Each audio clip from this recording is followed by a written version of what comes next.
Writer John Hughes, by way of Ferris Bueller, said, "Life moves pretty fast. If you don't stop and look around once in a while, you could miss it." This is the Producers Lounge podcast. Welcome back for Season 2, Episode 2, hosted and produced by GreaterAndGrander.com.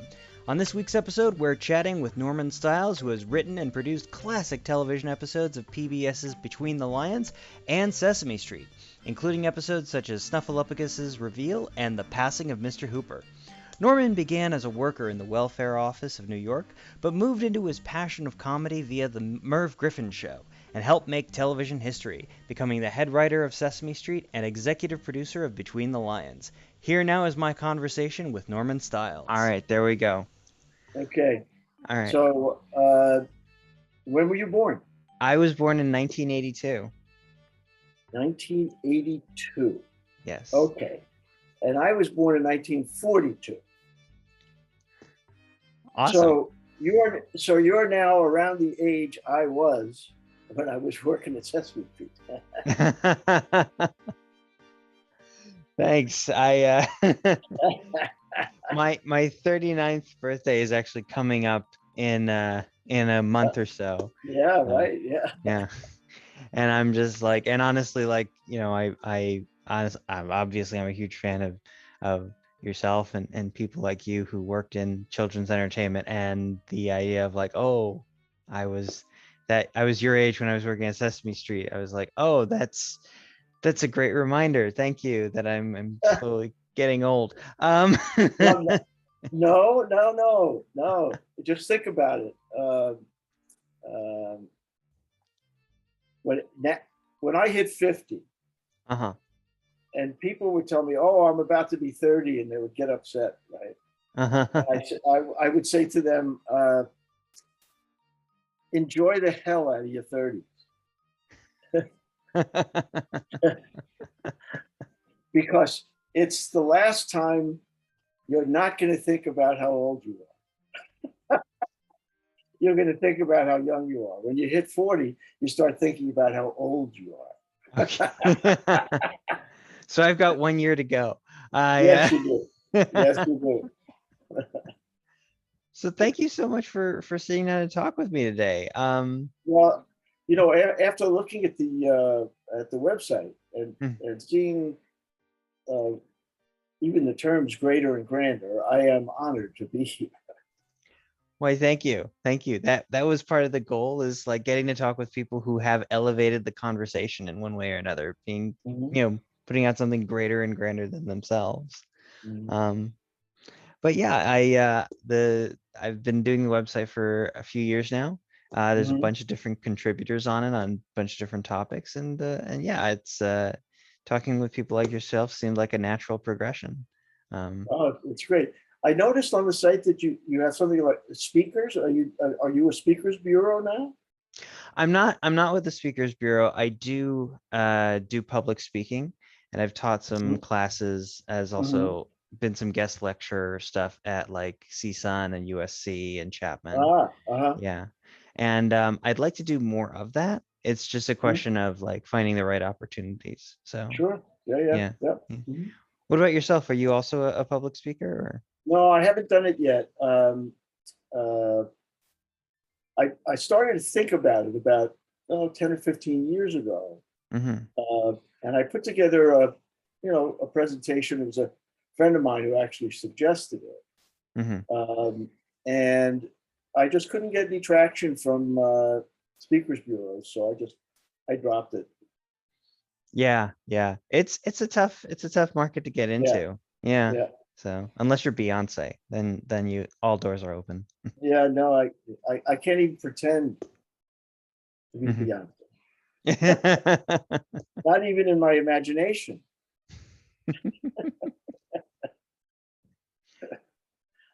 So you're in New York now? Yep. Awesome. Well, I'm in Hoboken, which is right across the river from New York. Okay. And did you grow up in Hoboken or New York? Or? No, I grew up in Washington Heights, which is an area of Upper Manhattan. And usually they think of it as like from 155th Street up to around 200th Street, east and west. And when I grew up, it was a relatively new community of buildings, 6-story buildings that we put up right after the war. And that's where I, grew up.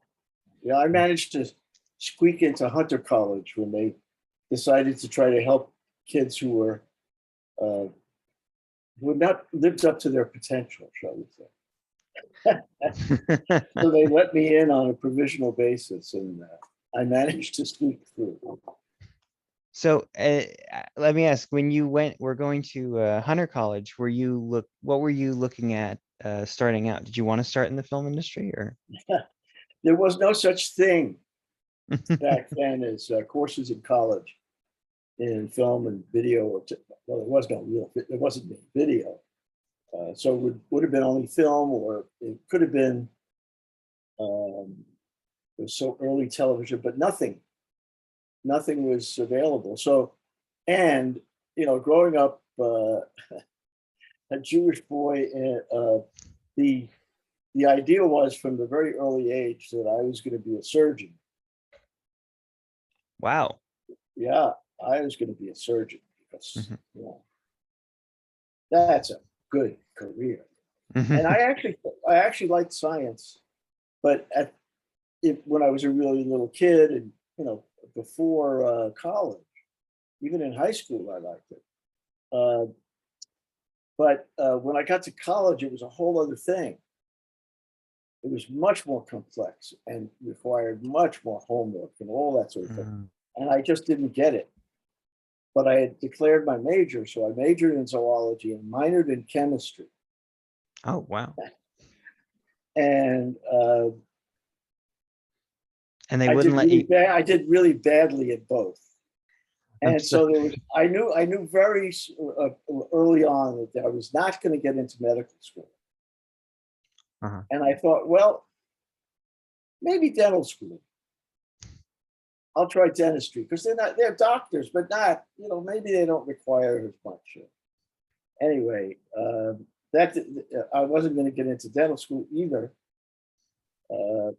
And I graduated with a C average in zoology and a D average in chemistry. Now there's a grades that can launch a career, don't you think? Yeah, absolutely. C and a D, geez. Anybody would want to hire me.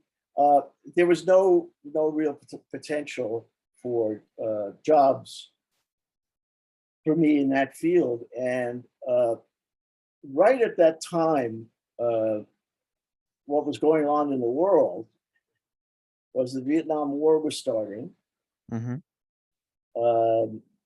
Lyndon Johnson had started the war on poverty. This would have been around 64, 65, around then? I graduated 64.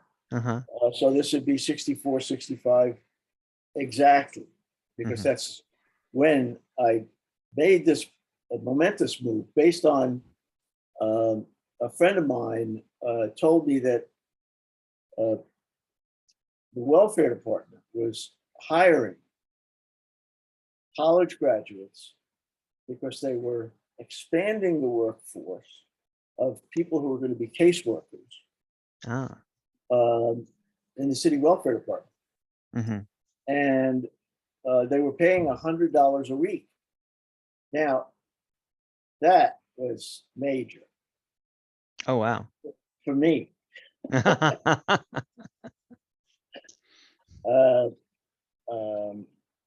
It enabled me to, get an apartment with another friend of mine, and I think it was probably, I was about almost 2 years into being a caseworker. And it may even be the same friend told me that at his welfare office, there was a guy who was writing jokes for comedians. His name was Noel Kilgan. And he was just a guy. And, I said, gee, I'd like to talk to him. Maybe I'm funny. So, people say I'm funny. Maybe I could do something. So we met, and he explained that he was writing jokes for comedians, that basically he would just hang out at Sardi's, which was a big show business Broadway bar and restaurant. Mm-hmm. It's worth, if you don't know about Sardi's, you should look up the history of Sardi's. It was Definitely. quite a place, and it may still be, as a matter of fact.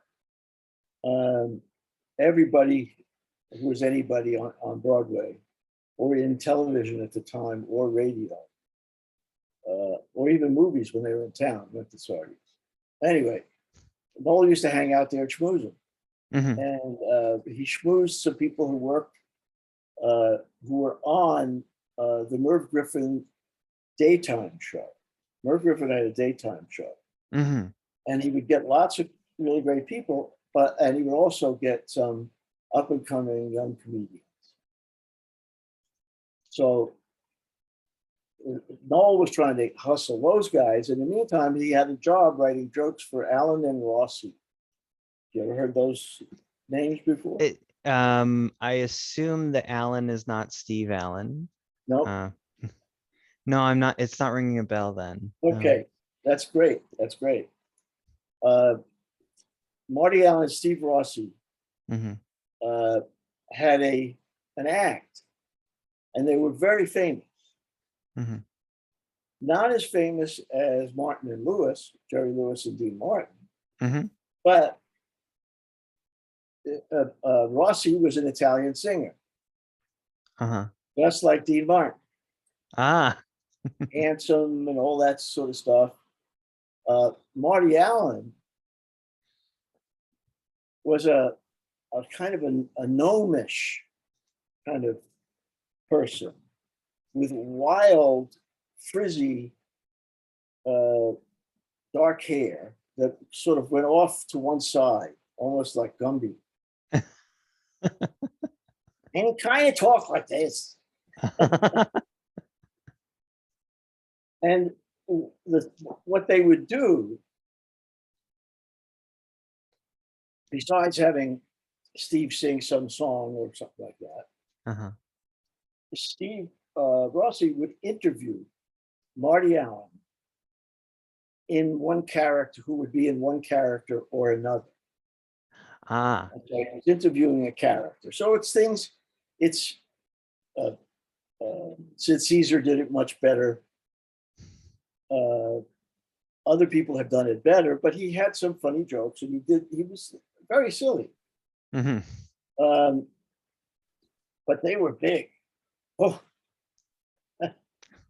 So after talking to Noel, he said, look, Noel said, he's going to be on the Dean Martin show.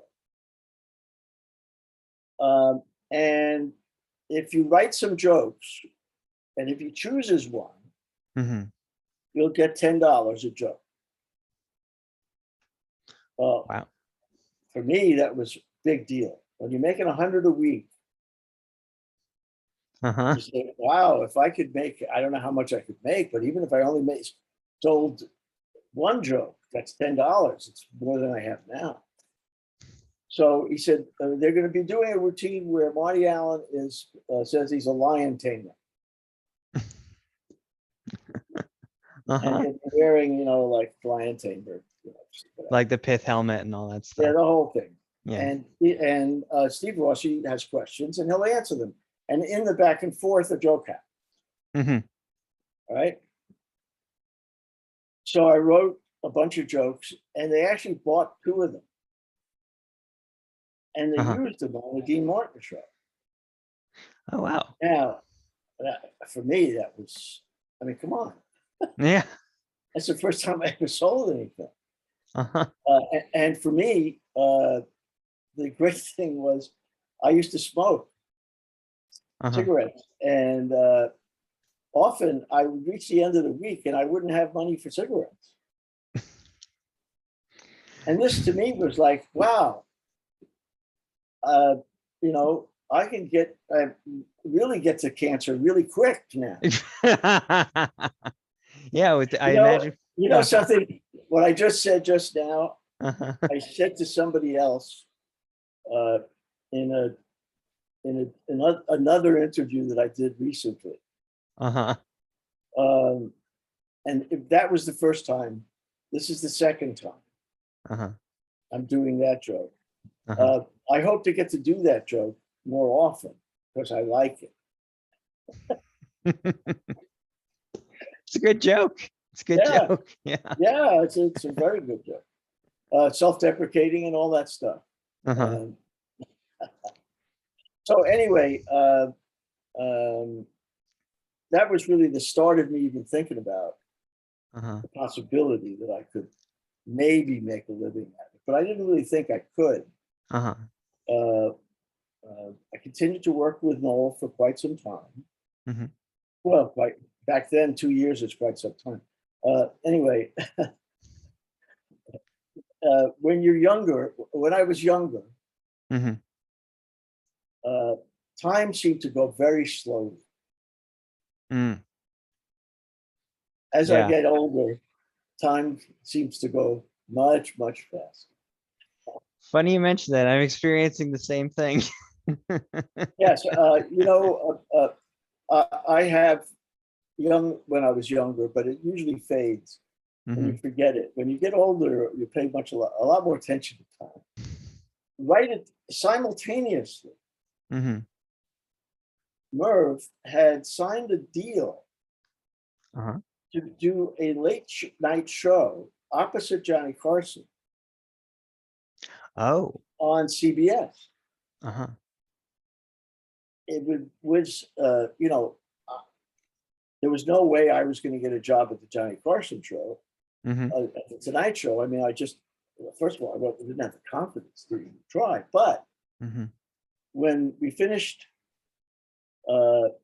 we had talked to Bob Howard, the head writer, and made friends with him.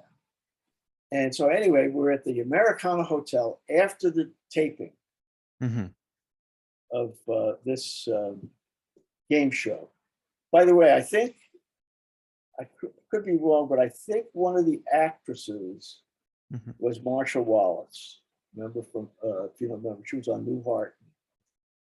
Oh, yes. Did she play the receptionist or the wife? Yeah, she played the receptionist. Yeah. Oh, okay. Yeah. Anyway, so after they shot this, we were at an after party, which was big enough for us, with Merv Griffin and everything. We would hope that he would ask us to be writers on the new CBS show. And I could picture myself sitting on the couch opposite him. And he said, "So, that was great. So, would you like to be writers on my new show?" Look at Noel. Yeah. And so we became writers. That's when I left the welfare department. Wow. And my career in I thought was, launched, although after a year, it looked like I was in trouble because the show wasn't getting ratings. Oof. And at some point, it was more than a year later, Merv, they thought that maybe if they moved to California and shot it in Hollywood, they would have a better chance against Johnny. Because it would be a different audience and all that sort of stuff. And they were going to take Noel and I, which was an odd thing. But they had a contract with Bob that they could not get out of. That's the way I heard it. With which Bob? Bob Newhart or the head writer? Bob Howard. Okay. Bob Howard. Okay. Yeah. I think they just wanted to jettison his big contract, but they couldn't. Anyway, so he moved to LA for a while. And there I was stuck in New York with no job. So I just go ahead. Well, I just want to go over the timeline because a lot of times, and these are great stories. This was, but a lot of times when, I don't know about you, but when I hear stories like this, not understanding the timeline, people kind of tend to put their own spin on the timeline. Like Right. wrote jokes for Martin and Rossi and then Merv Griffin, and within 2 weeks they were, but Oh, this.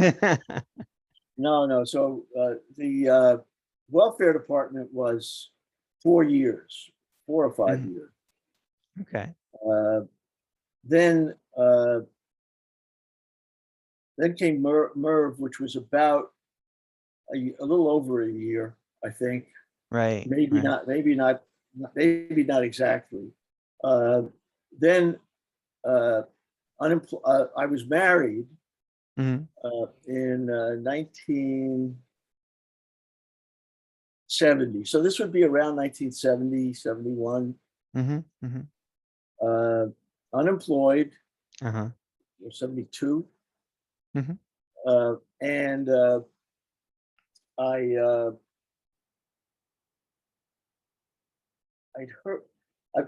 had heard about Sesame Street when I was working on the Merv Griffin show, just because people were talking about it, and I'd never seen it or whatever. Anyway, it was the only other show in New York that had writers. Really? Except the soap operas. But if you're going to be a comedy writer, there was nothing else to do.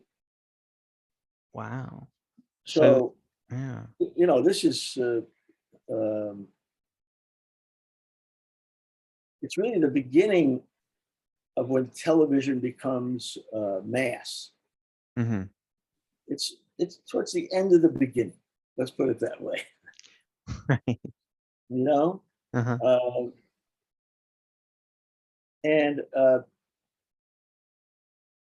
so I watched the show, and I saw it was PBS, and I called WNET and Channel 13, and how do I get in touch with them? And I get a name.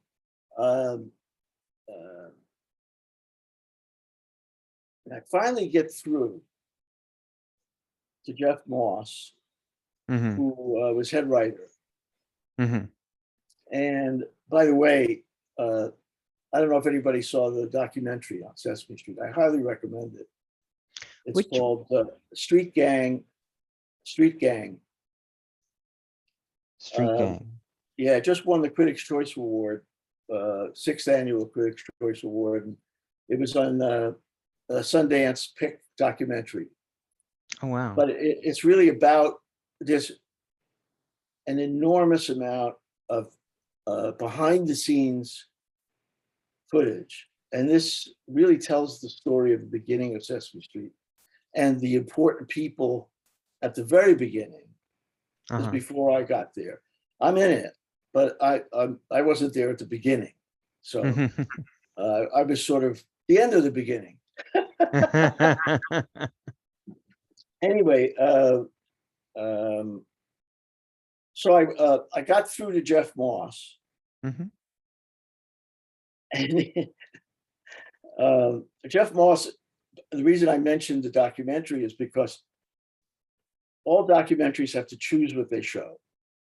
That he wrote the original Rubber Ducky song. He's the one that wrote the first script where Cookie Monster said cookie.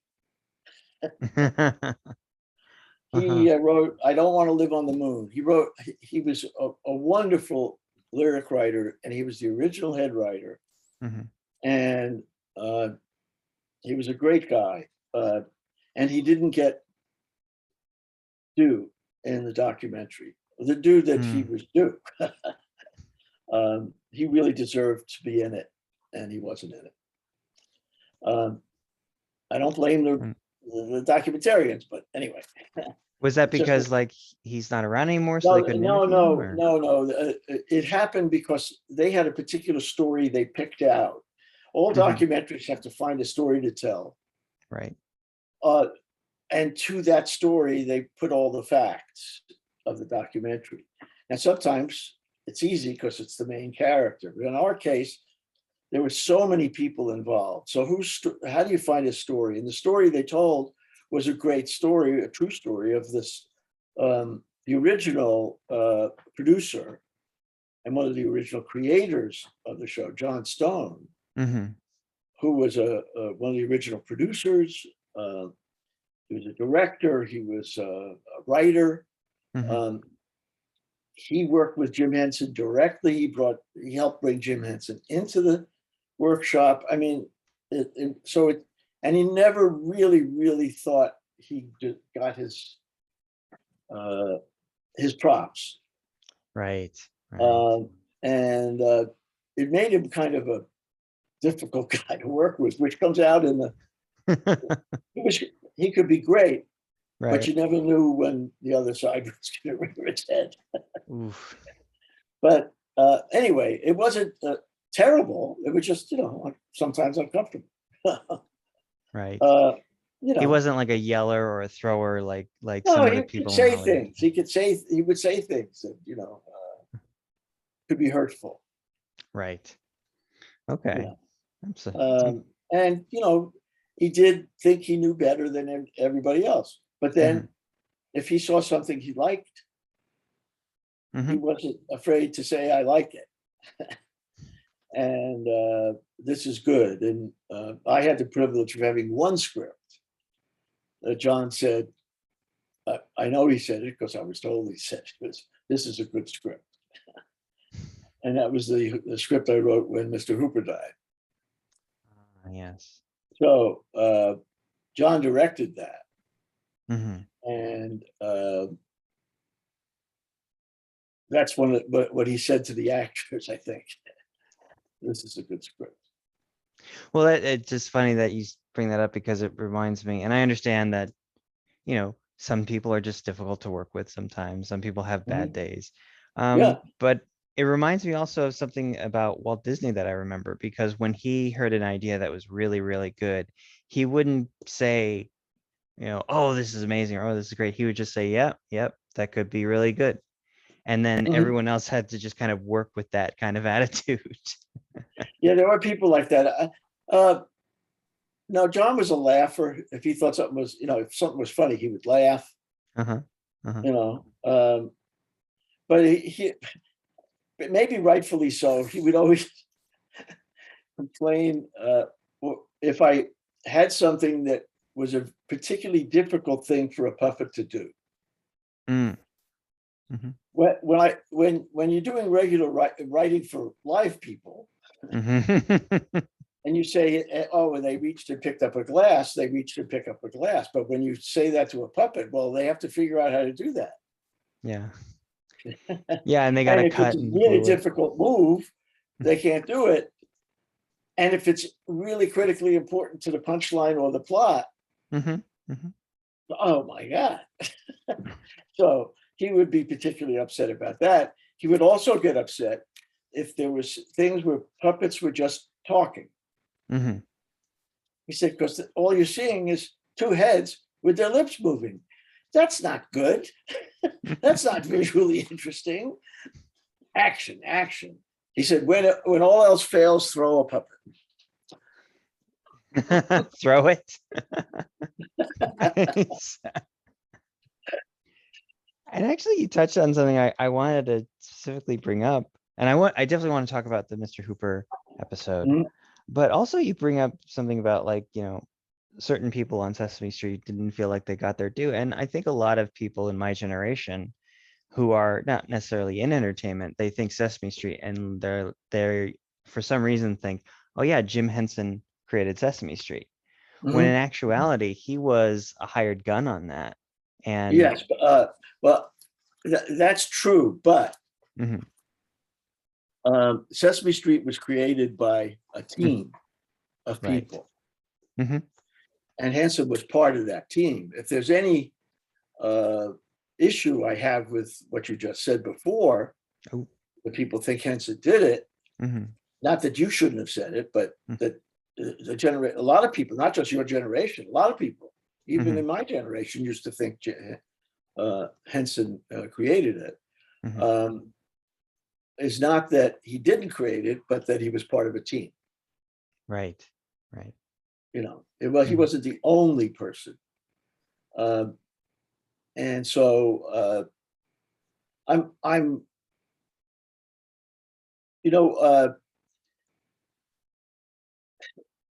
did Arthur Miller created Willy Loman. Mm-hmm.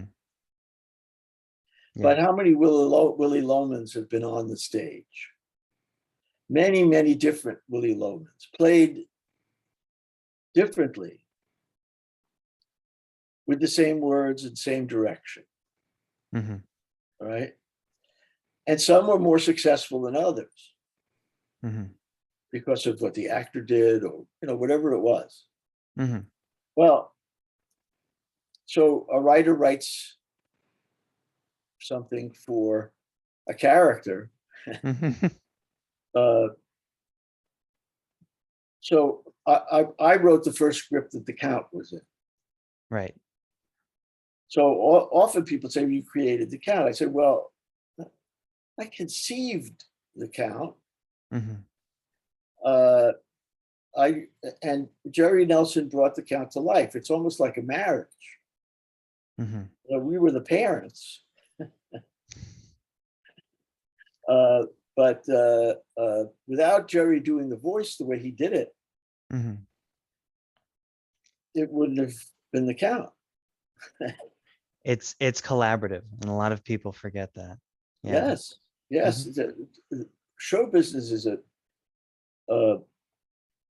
even when you have those people who are just, you'll do it my way, and well, he could say that, do it my way, to 3 different actresses, and mm-hmm. It would look different, 3 different characters.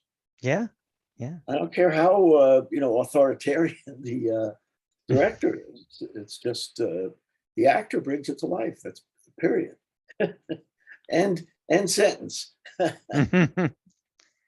I agree, and that actually brings me to the next question I wanted to ask, which was, how do you write when you were working with them? How did you write for Jim Henson? How did you write for Frank Oz? Well, I didn't write for Frank Oz and Jim Henson. I wrote for the characters. There you go. I mean, I don't think I could. Well, I might be able to write for Jim, because Jim's voice is very similar to Kermit's voice. Mm-hmm. And it's also somewhat similar to Ernie's voice. Somewhat, it comes from the same place in the vocal cords. But it was the characters that they created that I ended up writing for. I could not have been luckier than to have arrived at Sesame Street when I did, when they had just gotten launched. It was the big ride, and they were the place on children's television, the only thing. It was this great place, and everybody involved in it on the show felt that way. Boy, we're doing something. Yeah. For me, it was like getting back to the welfare department almost, because I was doing something for people. And I liked that. Mm-hmm. I liked that it was this combination, this higher purpose. Now, it's a good thing I didn't want money at that time, because we were only paid $15,000 a year, which was $3,000 more than I was getting at the welfare department. Anyway, it was great. So for me, it's the voice that I hear and the performance that I see, or the voice that I heard, and the performance that I saw, that enabled me to write it. Uh-huh. Uh-huh.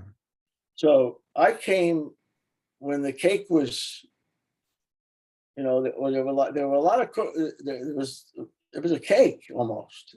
It was a full cake. I came and added some icing and stuff,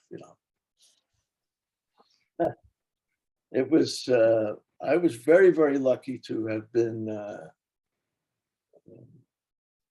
able to learn myself how to write by doing Sesame Street. Really? Oh yeah, I didn't know what the heck I was doing until then, and I don't know that I know what I'm doing now. No, I want to be serious. There's a different thing between. I know it's funny, but to me, there's a different thing between coming to a successful show that's got characters, and then going ahead and trying to create a show that doesn't have characters. To create your own characters, it's a much heavier lift. To create your own characters and create your own show, then if you come to a show that's already got really well-defined, if not fully explored yet, characters, it just that they're starting to grow. That's a great place to be, and a much better place to be for a young writer or someone who wants to be a writer, because you're discovering character that's right in front of you. You just have to try to do the voices yourself. That's really good advice. That's because a lot of people, they want to go off and they want to do their own thing immediately, but no, it's really not a good thing to do. What I would suggest that they do is find characters in existing products that they like, and use them if you want to do something new. Use characters that already exist and start writing a movie for those two characters. Characters, not the actors. Right. The characters that they were portraying.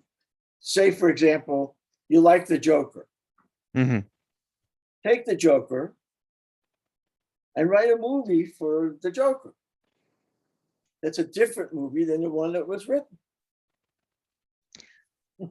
I think, yeah, there's a lot of wisdom in what you're saying. In fact, the first time I've heard this used in the professional sense was, I think it was early 2000s, and the big spec script, or that was big TV spec script that was making the rounds in all the tracking groups, was like, it was a mashup of the women from Sex and the City meeting the taxi drivers from Taxi. And that kind of mashup has done a lot of or those styles of mashup have been really successful for the writers who have implemented them, that are trying to get into writers' rooms, at least from what I've heard. Yeah. I mean, that would be great if you could do that kind of thing, but I'm suggesting doing it as an exercise, not for sale. Don't write. You don't even have to write a whole script. Just write a few scenes. And start to understand what it means to get into a character's head that already exists, and what that means, because you know that character. So you say, I'm going to take Frasier, that character, but not Frasier, that character. Call him Bob, but it's the same character.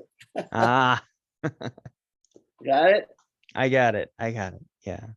And put Bob in your movie. I think also every fan fiction writer in the world has just peaked up hearing you say that. So that's Oh. So then around this time you did write the Mr. Hooper episode, of course. Right. When it was the passing of the actor who played Mr. Hooper. And how was that decision made to deal with that in a real way on the TV show?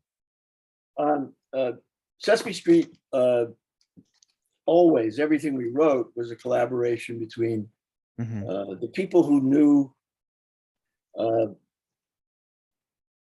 what was age appropriate for the kids of that age range that we were trying to reach, 3 to 5, what they needed to know about different subjects, alphabet, counting, whatever it was.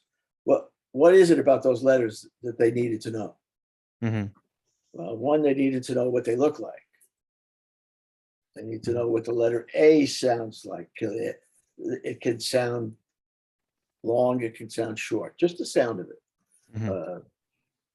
The count taught enumeration. Enumeration is if I count my 5 fingers, when I get to 5, I know I have 5 fingers. It's not just counting 1, 2, 3, 4, 5. It's counting 5 things. That's what the count is about, counting things, enumeration.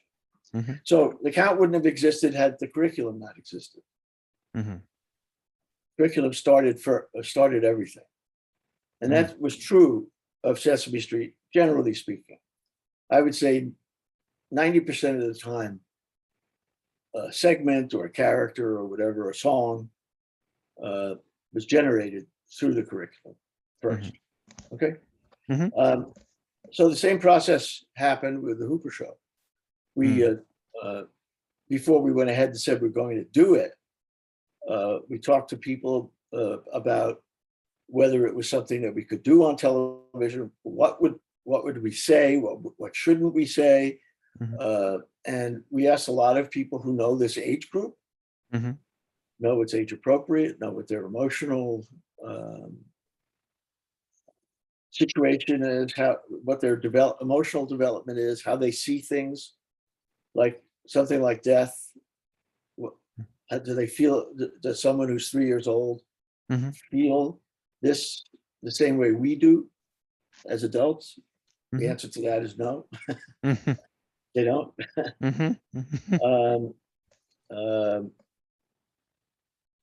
So we put it all together. Producers and everybody said, yes, we could do this, because it was an opportunity for us to deal with this subject, which many in our audience might even experience while they're still in this age group, or have experienced in their families and things. So it might be a help to parents and children. So we decided to do it. They gave us the messages that they wanted in the segment. And I made the decision that it would be Big Bird who would be the focus. Big Bird and Mr. Hooper had a very wonderful grandfather-child relationship. He was the grandfather figure on the show. What a lot of people in the audience don't know is he was branded a communist. Oh. He was one of the blacklisted actors. He stood up for civil liberties and all this sort of stuff. He was a heck of a guy. Yeah. And sweet, really nice, at least the way I knew him. I didn't know him well, but I knew him.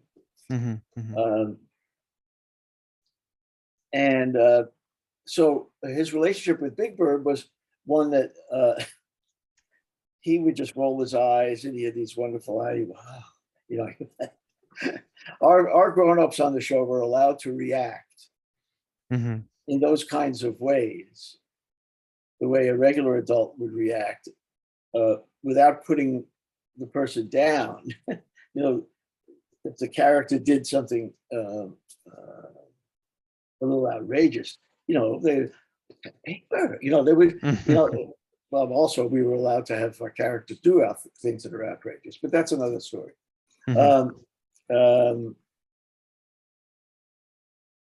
With Mr. Hooper, Big Bird would always say, "Mr. Looper," and he'd say, "That's Hooper, Big Bird, Hooper." So that's where the ending of the Mr. Hooper show comes in, when after it's been explained to him what happened to Mr. Hooper, he died and he's not coming back, and whatever was in there at the end, he's got a picture of that he drew of Mr. Hooper. And he says, "I'm going to miss you, Mr. Looper." And Maria says, "That's Hooper, Big Bird." Yeah. So it's really your question. I don't know where I went. No, it's really touching and heartbreaking the way that episode is framed, because at first, like, Big Bird says, like, oh well, I'll tell him when he gets back, and the adults seem to reiterate, no, he's gone, he's dead. We said he died. So One of the things they told us not to say was that Mr. Hooper went to the hospital and died. Because kids will connect hospital with death, and if one of their parents or a relative has to go to the hospital, they might think, uh-oh, they're going to die. Or if they have to go to the hospital, maybe that means they're going to die. Right. That's really insightful. Yeah. Now, were you it sounds like you were head writer of the show by this point? Yes. Okay. And this one thing that I'm curious about, because I've never worked in scripted television, and I'm wondering how you moved into that position of head writer, and then also, like, what are the mechanics of that? Like, how do you manage a writer's room, particularly when you have to balance, like, the curriculum as well as the creative in the characters? Yeah. I moved into it. I had moved to I'd been head writer for a year or so, maybe a little bit longer, when a writer for Electric Company and I, John Downey, and I created a sitcom, Robin Hood sitcom, with Mel Brooks. And so I left the show and went out to LA, and was in LA for a few years and was not particularly happy. My partner and I had split, and I don't know, the whole writing thing in LA, just I didn't have confidence that I could actually do it, because I hadn't done it as a solo writer. I'd always had a partner and all that stuff. So I went back to New York on a trip, and I went to the producer who was a producer at the time, and I asked him if they didn't have a head writer at that point.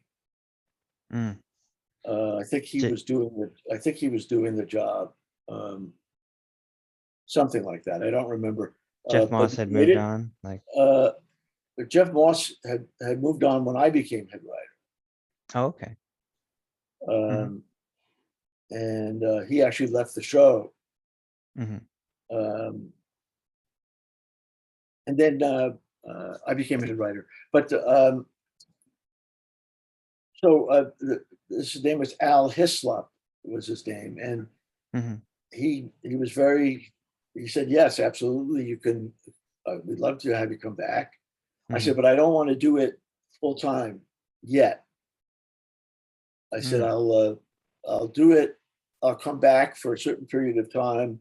I'll do a certain number of scripts, but I'm not ready to move back here yet. I'd like to do it, back and forth. So I did back and forth, not for all the scripts, but for, I don't know, some of them, and then eventually moved back to New York and took it on full time. I always thought of myself as head writer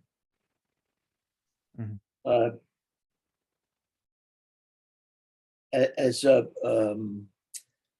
collaborator. I felt that my meetings with individual writers about their scripts, they felt to me, I don't know if this was conscious, but more like collaborations. I would talk about what I liked, and we would laugh, and I'd talk about things that didn't quite work, or the curriculum didn't seem to me to fit. There would be something that didn't work, but rather than just saying, oh, so go fix it, I would try to have ideas and I'd say, how about this? How about that? We basically collaborate.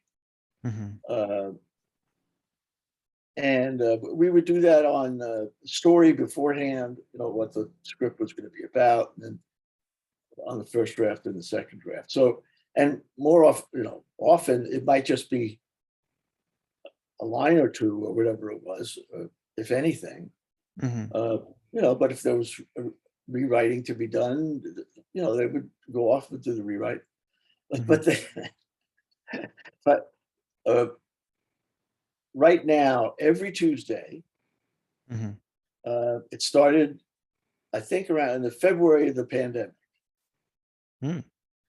We have a Zoom call with some of my former writers, and we talk about everything because it's like a family, And we used to get together, a couple times a year, but now we were getting together every week. Oh wow! And we've been doing it, and I have this Tuesday we'll be doing it again. So I always felt that these were my pals, but some of them have these. Oh no, we have to go to Norman now. Oh no. One of the people who actually put that down in a visual form is Mo Willems. Now, Mo Willems is what, if not the most famous children's book writer now alive. He has got picture books. He's an illustrator and a writer. When he came to me, he didn't know what he was going to do. He was a great guy, funny. But when I was going to leave, he gave me a 1, 2, 3, 4, 5, 6, 7, 8, maybe a 12 panel, maybe it was 6 panel, I don't remember, like cartoon. It was himself worried bringing his script to Norman, and it's mostly visual, and it's got my name on a door, and the door opens up, and he goes in and he goes, "Yay!" After having to go back and rewrite and do all this stuff, and now he's got to write another one. So some people dreaded the encounter, and I tried my damnedest not to scare anybody. I thought I was having fun, but apparently sometimes people were not having as much fun as I thought. Although there's no hard feelings. And then I wanted to touch on, you were with Sesame Street as a head writer for some time, and then eventually you went on to create your own show. Yes. Between the Lions. Yes, with Chris Surf and some other folks too. Yeah, we're part of that. How did that show come about? Well, Chris and I were friends because we wrote songs together. Well, he wrote the songs, let's be honest about this. I had nothing to do with the music, and often only had half as much as he did to do with the lyrics. But I did have some good ideas for songs, I will say that. So we had done all that, and we had become friends. And we'd go out to drink every once in a while at a place called Elaine's on the east side of Manhattan. It's a showbiz hangout. And we used to talk and have our martinis and vodkas and get drunk, and we should do our own show. You know that, Chris? We gotta talk to you tomorrow. And we wouldn't do it. But things started to get a little to change somewhat at the workshop, different leadership and things. And we started to get a little antsy, both of us. And one of the things that Chris had always had an affinity for, because of his father, who was Bennett Cerf, who he started Random House. And his mother, who was Beginner Books editor she edited Dr. Seuss. And so Chris was steeped in the reading tradition and children's literature. And, he said he'd always wanted to do some kind of a show about reading. And so we started to think about that. And we thought about pitching the age range at Sesame Street graduates. So that's beginning readers, whereas Electric Company was struggling readers. This is beginning readers who just know what Sesame Street taught, but they don't really know how to turn it into reading yet. So we were at Elaine's one night, and one of the other things you think about besides your target audience is you have to think about, well, where does this take place? And well, immediately you say a library, but then you say, well, yeah, but people don't generally think of libraries as a lively place. Well, let's make it a lively place. Oh, okay. Well, what kind of a library? Well, what about like a big library? Oh, Chris says, between the lions. And so we decide that the lions are the hosts of the library. Then it sort of went from there, and we got in touch with WGBH. We ended up having a partner, John Scully, who had been head of Apple for a while.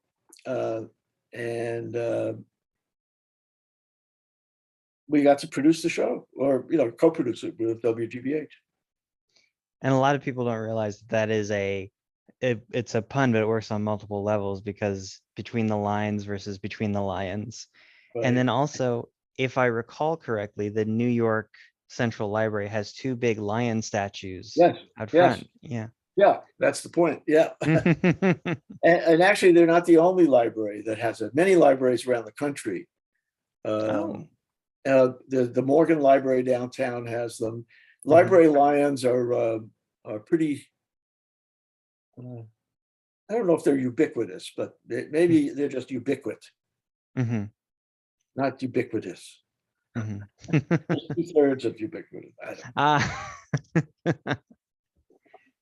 So then let me ask you, because I would like to kind of delve more into like the how to pitch a show to PBS, because a lot of people don't realize that, and I was surprised when I found this out myself, is that a lot of networks, they pay the producers to create the show.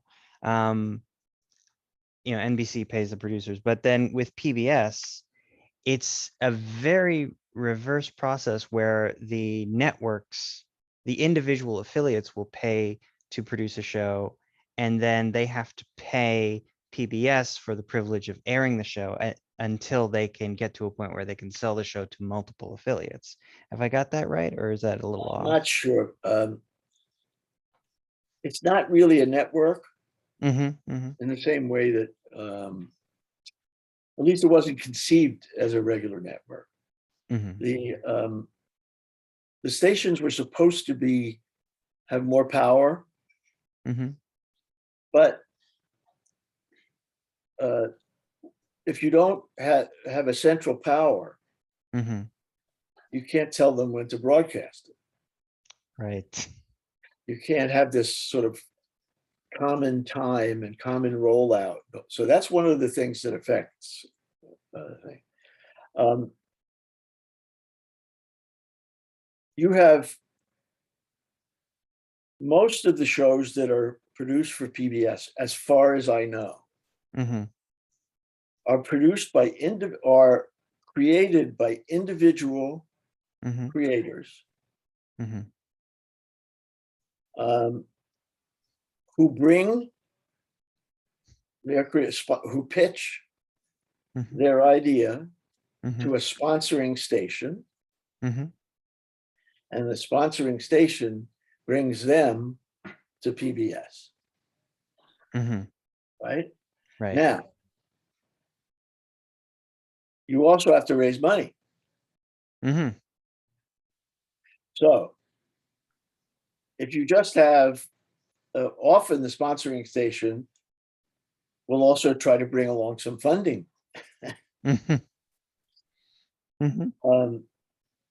And I have to say, I don't know if this particular model still exists.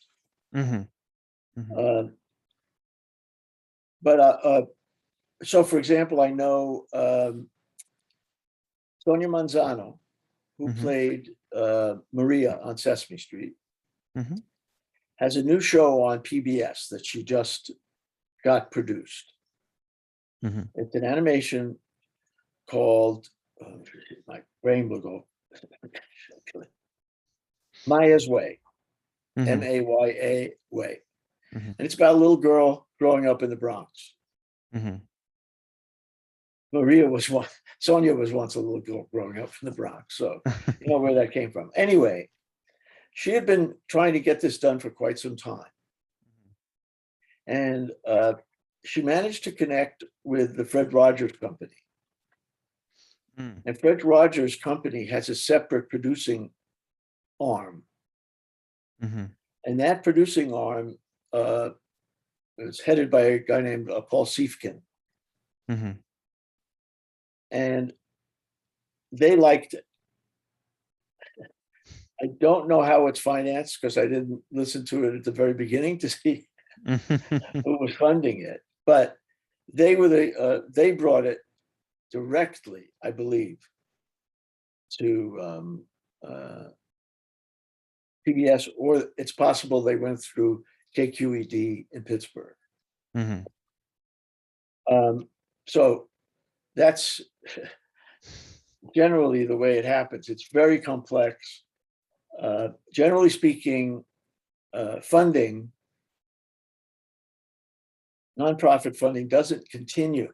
It's not meant to continue to underwrite the production. So that's why you have a lot of merchandising.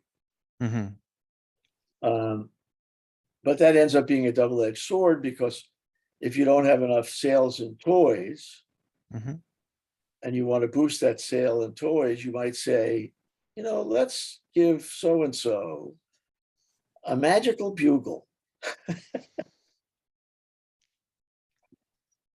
And then that becomes a toy, and maybe, you know. Right. Tickle Me Elmo, when that hit, well, it was a big deal, but it was a big deal because it sold a lot of Elmos. It didn't teach a damn thing.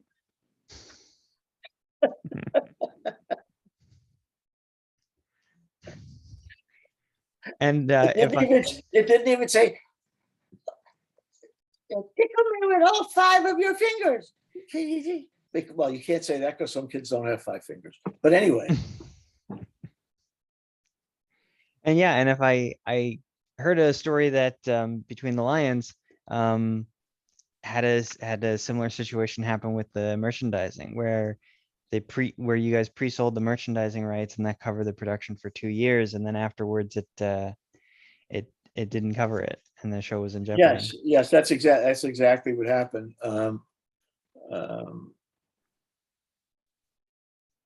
What they should have done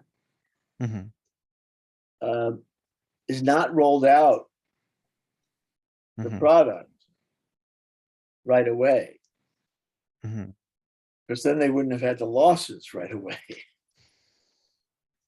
So it was I don't know whose decision it was, but they blew everything out,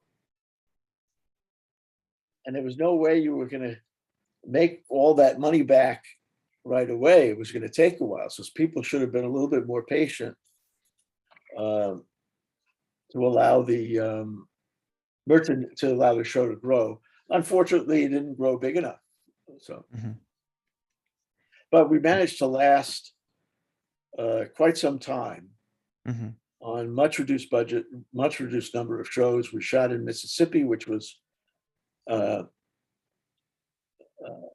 Chris and others managed to get a foundation to fund a Mississippi Foundation. So we shot there, and that was great. I enjoyed that.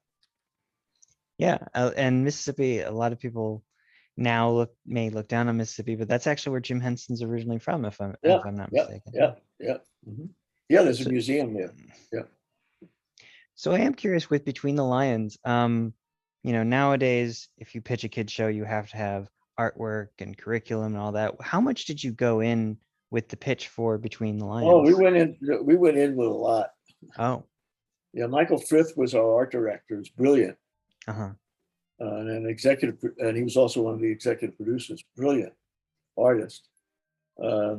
He had worked for Henson for a long time. Mm-hmm.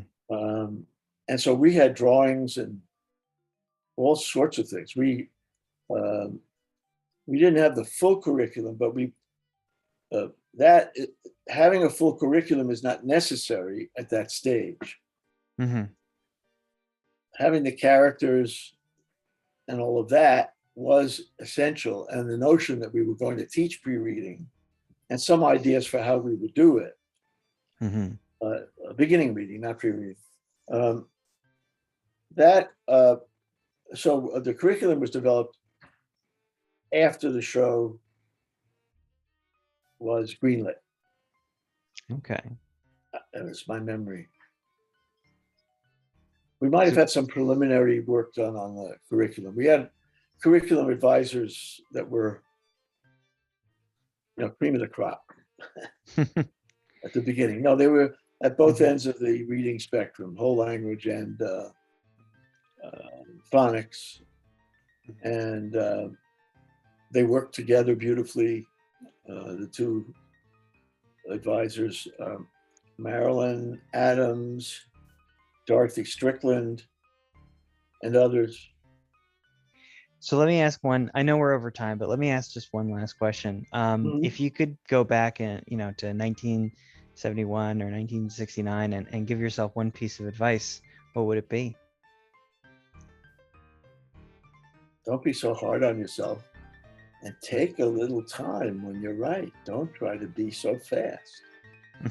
And that is Season 2, Episode 2 of the Producers Lounge podcast. Thank you to my guest, Norman Stiles, for joining us. You can find out more about him by checking out the show notes and visiting our website, greaterandgrander.com. Our intro and outro music today was Bohemia Lies by the Sea by Ernest Woodall. You can check him out at www.woodallproductions.com. Our episode still image was from Sesame Workshop. If you have any questions or suggestions, we'd love to hear from you. Let us know in the episode comments. You can stay up to date by following us on social media at Greater and Grander. Join us next week for more cocktails and questions, and until then, keep producing dreams.